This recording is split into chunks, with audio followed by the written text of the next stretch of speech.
입니다. 또 말씀을 많이 들었던 말씀이기도 하고 또 많이 인용되어지는 말씀이기도 합니다. 그러나 이 본문 말씀을 다시 한번 우리가 묵상함을 통해서 우리 예수님께서 어떤 시험을 받으시고 그 시험이 과연 나에게 어떻게 다가오는지, 또 주님께서 어떻게 그 부분을, 그 시험을 이겨내셨는지를 다시 한번 점검하고 돌아볼 수 있는 시간이 될 수 있었으면 좋겠습니다. 오늘 본문의 말씀은 예수님께서 공생의 사역에 필요한 마지막 준비 단계로서 광야로 가셔서 40일간 금식 기도하신 후에 마귀에게 시험을 받으신 그 사건을 소개하고 있습니다. 그러면서 이 세 가지 종류의 시험을 받으시고 그 시험을 승리로 이끄시는 그러한 장면을 기록하고 있지요. 이런 배경 속에서 예수님께서 말씀하신 시험이 아까도 말씀드렸던 것처럼 내 삶 속에서 어떤 시험거리로 우리를 현실에서 유혹하고 있는지에 대해서 살펴보고 그것을 극복하신 예수님께서 결국에는 우리를 어떻게 보호하시는지에 대해서 살펴보도록 하겠습니다. 우선 가장 선행되어야 할 것은 1절 보면 예수님께서 마귀에게 시험을 받으려고 광야로 가사라는 그 말씀을 우리가 주목해 볼 필요가 있습니다. 네, 말씀을 이렇게 전하는데, 네, 제 머리카락이 좀 이상한가요? 나름대로 좀 이렇게, 좀 힘 좀 주려고 이렇게 올려고 그랬는데, 네, 잘 안 어울리는 모양입니다. 이거 진지하게 설교 좀 해보려고 이렇게 하고 있었는데, 저기 뒤에 있는 식구가 머리 좀 바로 하라고 계속 이렇게 사인을 줘서, 지금 이거 어떻게 해야 되나. 네. 제가 이게, 말씀 중에는 이런 얘기 잘 안 하는데, 되게, 이게, 낯뜨겁네요. 예. 그냥 목소리만 들으세요. 네, 감사합니다. 이 오후 시간이다 보니까요, 많이 힘드시잖아요, 그죠? 그리고 저도 이제 설교를 하면서, 저 웬만하면 설교 시간에 딴 얘기를 안 하려고 애를 많이 써요. 사람들, 이렇게, 여러분과 이렇게 소통하면서 이런 얘기, 저런 얘기 많이 하고 싶지 않겠습니까? 우리 중부동부에 설교할 때에도 사실은 얘기를 많이 해요. 그런데도 불구하고 이제 이 강대상 섰을 때에는 또 이게 제가 예배 인도할 때에는 그 웬만한 세상적인 얘기라든지 아니면 다른 어떤 일반적인 얘기를 안 하려고 애를 많이 써요. 여러분께서 이제 이곳에 오신 이유가 하나님의 말씀을 들으시기 위해서 온 것이지 이렇게 저의 이야기, 저의 삶에 대한 이야기 들어 오신 건 아니잖아요. 그래서 이제 웬만하면 이제 그 말씀 앞에서 이렇게 해보려고 하는데 또 그러다 보니까 약간 약점이 있는 건 뭐냐면 그렇게 진지하게 나가다 보니까 성도님께서 주무셔요. 그래서 굉장히 딜레마입니다. 네. 정말 은혜를 정말 끼치고 싶어서 이제 말씀 앞에서 뭔가 열심히 해보려고 하는데 어느 순간 다들 꿈속에서 주님을 만나고 계셔가지고 참 진지하기 힘들 때가 없잖아요. 있습니다. 그렇지만 이 오후 예배 때에 힘드시겠지만은 좀 힘을 내셔서 저희 말씀에 또 집중하고 또 즐거울 때 같이 즐겁고 또 같이 이제 질문했을 때 거기에 대해서도 답도 하시고 또 아멘도 하시고 하는 그런 함께 예배드리는 그런 시간이 될 수 있으면 그랬으면 정말 좋겠습니다. 다시 본문으로 들어가서요. 예수님께서 이제 시험을 받으시는데 가장 우선 우리가 선행되어야 할 것은 예수님께서 마귀에게 시험을 받으러 광야로 가셨다라는 게 우리가 좀 초점을 맞춰볼 필요가 있습니다. 우리가 흔히 일반적으로 생각해 보면은 사단이 우리를 유혹하기 위해서 찾아오는 것으로 생각하는 경우들이 참 일반적인 생각일 거라 생각합니다. 그 사단이 믿음의 성도를 넘어뜨리기 위해서 사단이 사람들에게 찾아와서 여러 가지 권모 술수를 동원하여 예수님에 대해서 믿지 못하게 하고 현실에서 그냥 그렇게 대충 살아가면 된다는 식으로 우리를 유혹하기 위해서 찾아오더라는 것이죠. 그런데 오늘 본문을 보시면은 예수님께서 마귀에게 시험을 받으러 광야로 가셨다라고 말씀을 하셔요. 그것도 앞쪽에서 보시면은 성령에게 이끌리어 마귀에게 시험을 받으러 광야로 가사라고 말씀하고 있습니다. 이것을 통해서 한 가지 알 수 있는 사실이 있습니다. 그것은 성삼위 하나님께서 사단까지도 주장하시고 통치하시며 다스리신다라는 사실이죠. 그 사단은 성삼위 하나님이시며 성자 예수님을 시험할 수 있는 능력이 없다라는 거예요. 만물의 주관자이고 만물의 주제이신 하나님을 피조물인 사단이 어떻게 시험하고 유혹할 수가 있겠습니까?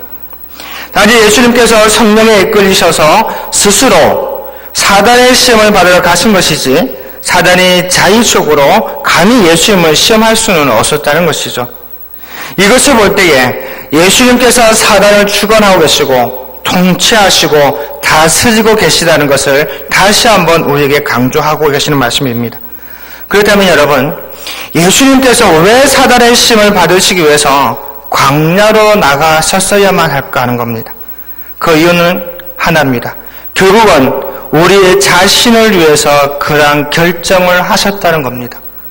저와 여러분을 위해서 결정을 하셨다는 것이죠. 인간의 몸을 입고 이 땅에 오신 예수님께서도 모든 인간이 경험하는 일반적인 시험을 당하심으로 인간의 질고를 친히 감당하시기 위해셨던 겁니다. 그리고 아담의 범죄 아래로 사단의 시험을 완전히 극복하는 자는 아무도 없었지만은 예수님께서는 이 시험을 능히 이기심으로써 좌절과 실패의 역사를 희망과 승리의 역사로 바꾸시기 위한 목적이었던 것입니다. 뿐만 아니라 예수 그리스도께서 이제껏 살아왔었던 또한 살아갈 모든 사람들의 영원한 운명을 결정하는 엄청난 사역인 그분의 공생애를 시작하기 위하셔서 이 광야로 이끌림을 받으셨습니다. 그리고 예수님께서는 성령에 이끌리셔서 사단의 시험을 허락하시는 것은 공생애를 시작하시기 전에 우리의 연약함을 친히 경험하시고 감당하시기 위함이었으며 최후에는 사단과의 시험에서 승리하게 될 것임을 암시적으로 보여주시기 위함이었습니다. 그래서 마태복음 8장 17절에서 이렇게 말씀하십니다. 우리의 연약한 것을 친히 담당하시고 병을 짊어지셨도다. 우리 주님께서 그렇게 하셨다는 이야기죠. 그러므로 여러분께서 사단의 시험을 받게 된다고 해도 염려하지 마시기를 바랍니다. 왜냐하면 예수님께서 친히 그 모든 것을 경험하셨고 담당하셔서 결국에는 승리로 이끄셨기 때문입니다. 이런 확신을 가지고 세상의 모든 시험들을 사단의 유혹에서 승리하시면서 사시는 저와 여러분들이 되시기를 진심으로 소망합니다. 사단의 첫 번째 시험이 있습니다. 그 첫 번째 시험은 예수님이 하나님의 아들이라는 그 정체성에 대해서 의심하도록 만들었습니다. 그래서 내가 하나님의 아들이여든 명하여 이 돌들로 떡덩이가 되게 하라라고 사단을 유혹하죠. 즉 사단은 예수님을 향해서 이렇게 얘기하는 겁니다. 내가 하나님이 말씀하신 대로 정말 하나님의 아들이거든 이 돌들을 떡으로 만들어서 먹어보아라 라고 말하고 있죠. 여기서 사단은 두 가지를 시험하면서 결국 하나를 의심하게 만듭니다. 그것은요, 예수님을 향하여 내가 하나님의 아들이냐라는 이 질문 하나, 근본적인 질문 하나와 돌덩이를 떡덩이로 만들어 보라는 이 두 가지 유혹을 하면서 결국에는 뭐죠? 내가 하나님의 아들이냐 하는 그걸 지금 그것에 대한 이 정체성을 의심하게 만들더라는 겁니다. 이러한 것은 6절에서도 동일하게 나타납니다. 내가 하나님의 아들이거든 이라는 말로 두 번째 시험을 하기 전에 또다시 질문을 하기 시작하더라는 것이죠. 그 사단은요, 예수 그리스도의 정체성을 문제 삼는 다음에 정말 하나님의 아들이면 돌로 떡이 되게 하는 그 능력이 있을 테니까 그 능력을 발휘하여서 너의 굶주림도 면하고 동시에 진정 하나님의 아들이라는 사실도 증명해 보이라고 유혹하고 있습니다. 이러한 유혹은 그리스도의 정체성을 건드려서 가진 능력을 오용하도록 유도함으로써 스스로 하나님의 아들로서의 길을 포기하게끔 하기 위한 유혹이었습니다. 곧 저와 여러분을 구원하시기 위해서 예수님께서 걸어가셔야 할 길과 짊어지셔야 할 그 십자가를 포기하게끔 하기 위한 노력이었고 사단의 유혹이었다는 겁니다. 이와 마찬가지로 사단은 오늘날 예수님의 그리스도 되심을 의심하게 만드는 유혹들을 계속하고 있습니다. 사단은 이렇게 예수 그리스도를 유일한 메시아임을 부인하게끔 우리를 유혹하고 있다는 것이죠. 예수 그리스도만이 유일한 구원자 되심을 의심하게 만들고 예수님의 메시아 되심에 대한 정체성을 부인하게 만드는 그 전략을 사단은 계속적으로 쓰고 있다는 겁니다. 그런데 여러분, 이러한 유혹을 이길 수 있는 방법이 있습니다. 그것은 무엇일까요? 사도행전 4장 12절 말씀에 분명히 말씀하십니다.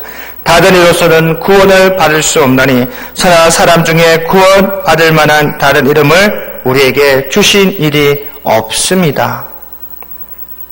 우리가 구원받을 수 있는 유일한 구원자는 예수님밖에 없으심을 확신하시기를 바랍니다. 예수님을 믿고 구원받는다는 이 진리는 결코 변함이 없고 예수님 메시아이심에 대한 정체성을 의심할 수도 없습니다. 그런데 세상 사람들은 그렇게 생각하지 않습니다. 아니, 사단은 세상 사람들의 생각의 구조를 변질시키고 있다는 이야기입니다. 예수님으로만은 안 된다는 생각을 자꾸 심어주는 거예요. 예수님이 아닌 우리 인간들이 서로 통합하여서 새로운 신을 만들어내는 그 신이 자신들을 구원해 줄 수 있는 것처럼 가정하여서 인간의 능력으로 구원을 얻을 수 있다라는 그 교만을 심어놓기 시작하더라는 것이죠. 예수님이 아닌 우리 인간들이 새로운 신을 만들어내는 그러한 간단한 예가 성경에 있습니다. 무슨 사건일까요? 바벨탑 사건입니다. 그죠? 이때쯤 질문을 드려야 안 주무실 것 같아서 사람의 교만의 극치가 어디에 있습니까? 바벨탑에 있습니다. 그죠? 이 바벨탑 사건 같은 그 사건이 지금 이 시간에도 이 시대에도 일어나고 있다는 이야기입니다. 인간의 능력을 높이 세워서 하나님을 자신들의 노력으로 한번 찾아보자는 것이죠. 자신들의 흩어지는 것을 방지하기 위해서 바벨탑을 쌓듯이 현대의 자신들의 흩어짐을 방지하기 위해서 종교적인 통합단체들을 만들어가고 있는 것, 이것은 곧 하나님을 대적하는 것입니다. 그러나 여러분, 다른 이로서는 구원을 받을 수는 없습니다. 천하 다른 사람 중에 구원받을 만한 다른 이름을 우리에게 주신 적이 없습니다. 오직 그 이름은 예수 그리스도밖에 없음을 여러분 날마다 고백하시고 기억하시며 사시기를 소망합니다. 예수님만이 우리를 구원해 줄 수 있는 유일한 메시아 되심을, 이러한 정체성을 의심하지 말자는 이야기입니다. 사단은 예수님께서 메시아 되심에 대한 정체성을 의심하도록 날마다 우리를 유혹하고 있고 또 불신의 신앙을 심어놓는 경우들이 참으로 많습니다. 즉 사단은 오늘날 하나님의 자녀가 되는 은혜를 입은 성도들을 이와 동일한 방법으로 유혹함으로써 넘어지게 만들고 있다는 겁니다. 어떻게 우리에게 유혹하고 있습니까? 사단은 성도에 이렇게 다가와서 이야기합니다. 내가 하나님의 자녀라면 내가 왜 이렇게 살고 있느냐? 그러니까 내가 받는 은혜와 은사를 사용하여 너의 문제를 해결하고 내가 진정한 하나님의 자녀라는 사실도 증명해봐라라고 유혹하고 있습니다. 쉽게 얘기해서 내가 하나님의 자녀이냐? 라는 질문을 가지고 유혹합니다. 우리 한번 따라해 보겠습니다. 따라 한번 해볼게요. 옆에 분한테 한번 얘기해 보실까요? 하나님의 자녀이십니까? 대답해 주셔야 돼요. 아멘. 사단이 이렇게 해서 유혹한다고요. 네가 정말 하나님의 아들이냐? 하나님의 자녀냐? 여러분 솔직하게요. 이 말에 대해서 우리는 양심의 가책을 느낄 때가 솔직히 있어요. 왜냐면요. 우리가 하나님의 자녀답게 행동하지 못할 때가 있다라는 걸 우리 스스로가 알기 때문이죠. 그렇잖아요. 내가 하나님의 자녀인 것이 분명히 아는데 때로는 다른 사람들처럼 똑같이 행동하고 똑같이 의심하고 똑같이 판단하고 똑같이 물질에 매여 살면서 어떻게 하나님의 자녀라고 말할 수 있겠느냐 하는 그 외부 사람들의 외침과 내 스스로의 양심, 그것이 여전히 우리 속에 있다 보면 의심이 들 때가 분명히 있다는 겁니다. 근데 여러분, 그러한 소리는 사단의 소리임을 여러분 기억하시기 바랍니다. 사단은 어떻게 하든지 우리가 하나님의 자녀됨에 대한 정체성을 잊어버리게끔 하고 또 거기에 대해서 양심을 건드리는 경우들이 있습니다. 그런데요, 사단이 그렇게 유혹할 때에 여러분은 이 말씀으로 이겨내실 수 있기를 바랍니다. 곧 요한복음 1장 12절 말씀처럼 영접하는 자 곧 그 이름을 믿는 자들에게는 하나님의 자녀가 되는 권세를 주셨으니, 이 말씀으로 이겨내시길 바랍니다. 사단이 네 행동이 똑바르지 못하다고 유혹할 때에, 내가 정말 하나님의 자녀답게 살고 있느냐라고 유혹할 때에 이렇게 얘기하십시오. 영접하는 자 곧 그 이름을 믿는 자들에게는 하나님의 자녀가 되는 권세를 주셨다고 말씀하셨으니 사단은 물러가라. 이렇게 말씀할 수 있는 저와 여러분 되시기를 소망합니다. 둘째로, 사단은 하나님의 전능하심의 능력을 의심하도록 유혹하고 있습니다. 사단은 예수님을 이제는 성전 꼭대기에 올라가서 그곳에서 뛰어내려와라. 성경에서 말할 때에 그가 너를 위하여 그의 사자들을 명하여서 그들이 손으로 너를 받들어 발이 돌에 부딪히지 않게 하시겠다고 하지 않았느냐? 그러니까 한번 뛰어내려 봐라. 이렇게 유혹하고 있습니다. 이것은 사단이 그리스도께서 하나님을 시험하도록 유혹하고 있는 겁니다. 곧 하나님은 너를 위험에서 보호할 것이 분명하기 때문에 내가 성전 꼭대기에서 뛰어내려도 된다, 괜찮다라는 의미로 왜곡하여서 예수님을 유혹하고 있습니다. 마귀는 예수님을 하여금 정말 하나님의 보호하심이 있을 거니까 한번 뛰어내려 봐라는 식으로 유혹하고 있고 의심하게 만들고 있다는 겁니다. 이것을 우리가 어떻게 적용해 볼 수 있습니까? 하나님이 너를 정말 보호해 주실까?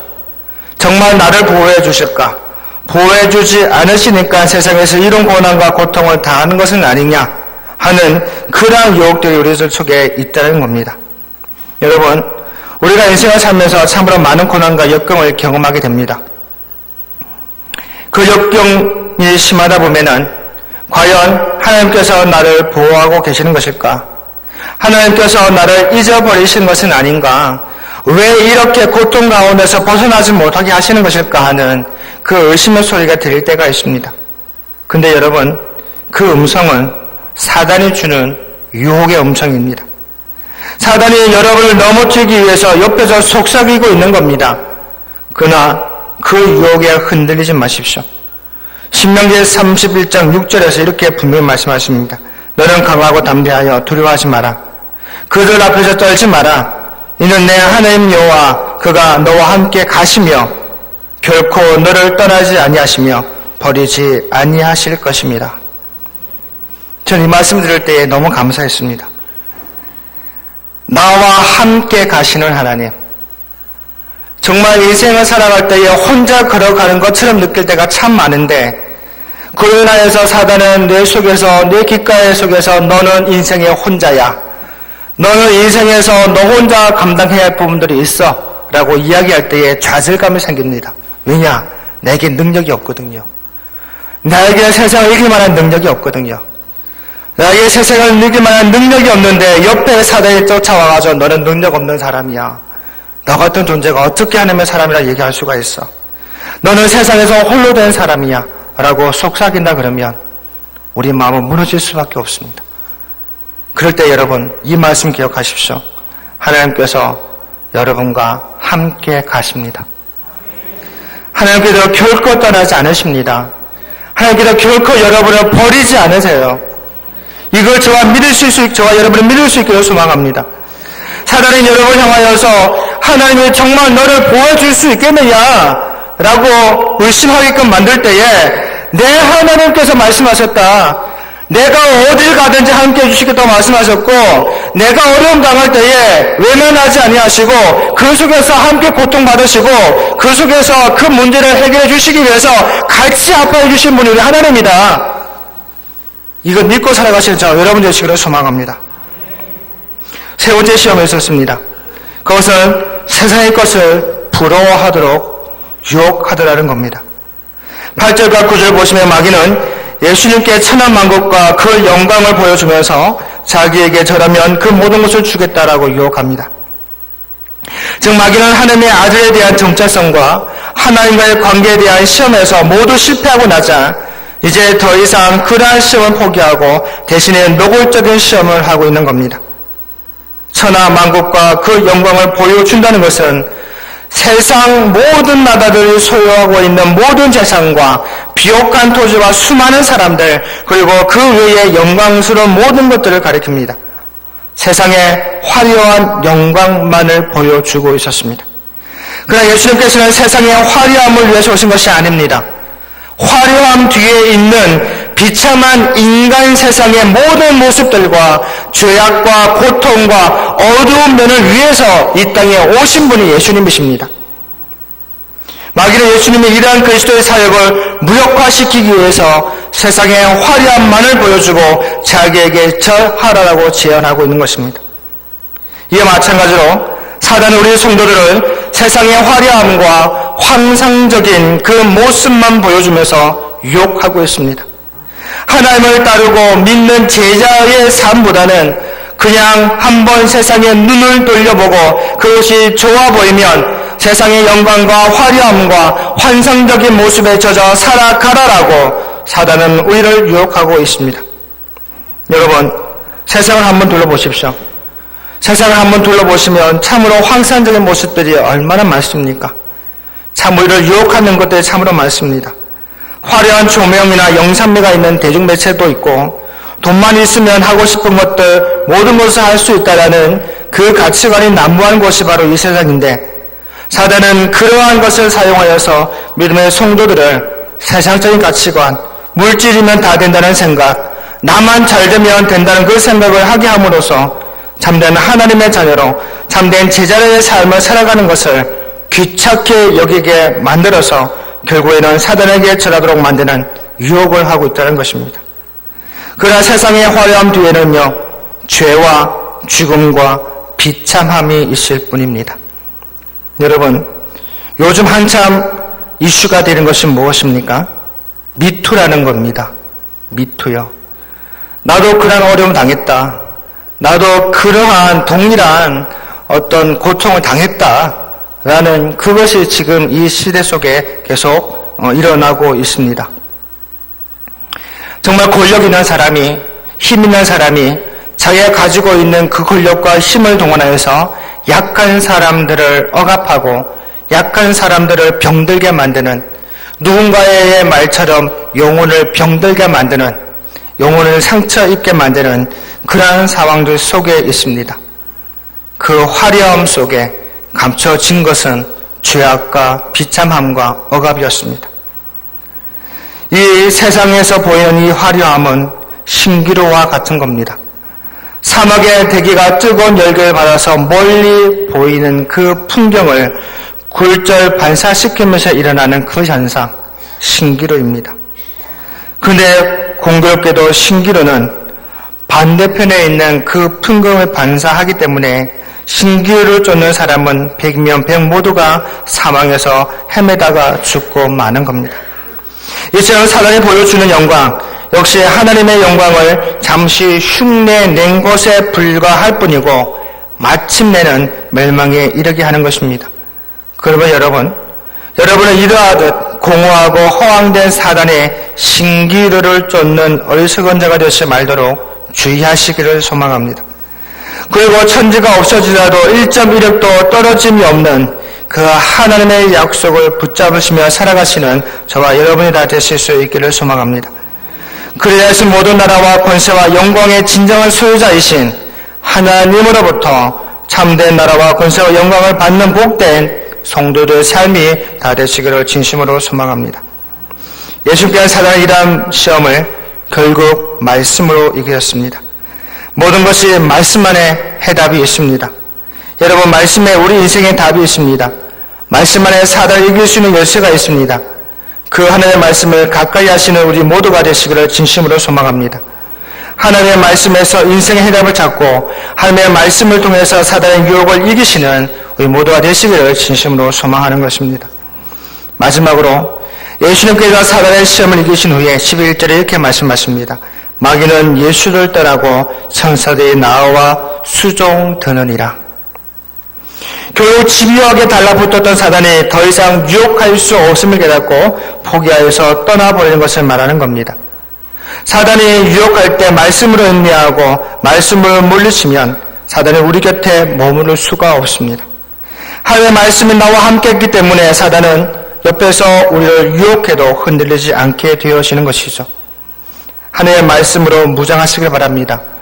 하나님의 말씀으로 사단을 대적할 때 사단과 마귀는 우리 곁을 떠나게 될 줄을 믿으시기를 소망합니다. 더불어 이제는 천사들이 나와서 수종주는 역사, 또 천사들이 우리를 높여주는 그러한 경험들을 하실 수 있기를 소망합니다.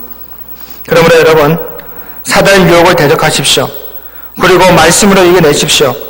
그리고 하나님께서 여러분을 더욱 크게 사용하시고 더 많은 삶의 복을 더하여 주실 것을 믿으시기를 바랍니다. 그 믿음 가지고 이 세상의 시험과 유혹에서 승리하시는 우리 모두가 다 될 수 있기를 주의 이름으로 축원드립니다. 말씀을 맺겠습니다. 사단의 시험과 유혹은 나만 받는 것이 아닙니다. 예수님께서 우리와 똑같은 시험을 받으셨습니다. 그러나 오늘 본문에서 예수 그리스도께서 사단의 유혹과 시험을 완전히 물리쳐 통쾌한 승리를 보게 하셨습니다. 사단은 같은 수수로 그리스도의 정체성과 성도의 정체성, 하나님과의 관계를 시험하고 메시아로서의 길을 방해하려고 했지만은 또 성도로서의 삶을 방해하려고 했지만은 그리스도께서는 조금도 흔들림 없이 말씀으로 이를 완벽하게 물리치셨습니다. 그리고 이러한 승리는 결국 우리 성도들의 승리에 대한 약속과 보장인 줄 믿습니다.